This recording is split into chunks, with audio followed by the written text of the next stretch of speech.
Welcome to another episode of Diary of a Wannabe Comedian with me, Belle, a wannabe comedian. I had a gig yesterday, so I'm definitely a comedian. That gig was awful, but I still did it. I haven't had a bad gig for a long time, actually, so I was probably due one in the old roller coaster that we call comedy. But it was over in Ealing, and there was a handful of real audience. Majority were comedians because it was a non-bringer, which is great.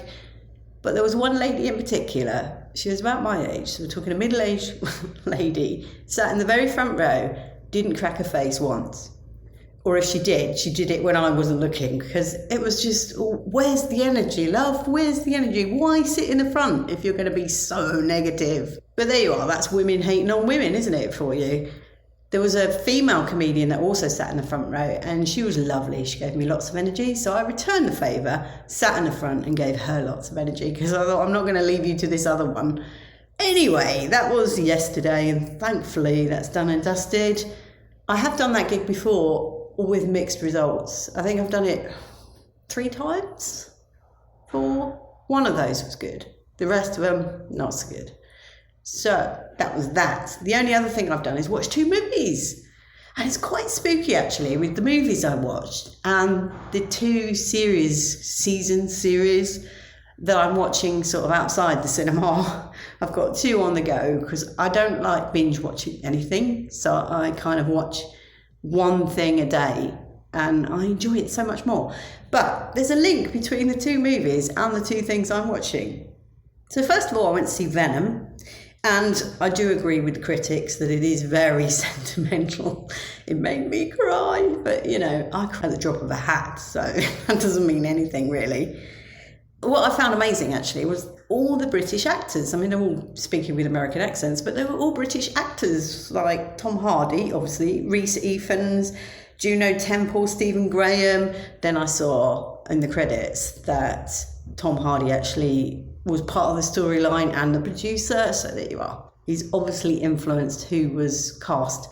But Juno Temple is also in Ted Lasso, which I'm watching at the moment, which is so good. I did watch it before, but it was a binge watch job, and actually as I'm rewatching it, there was a lot that I just didn't take in at the time. This is exactly why I don't like to binge watch anything. But she's in that as well. And then the other movie that I saw was The Room Next Door with Julianne Moore and Tilda Swinton. She's odd, but that's just me. But it also had John Turturro, is that how you say it? I don't know.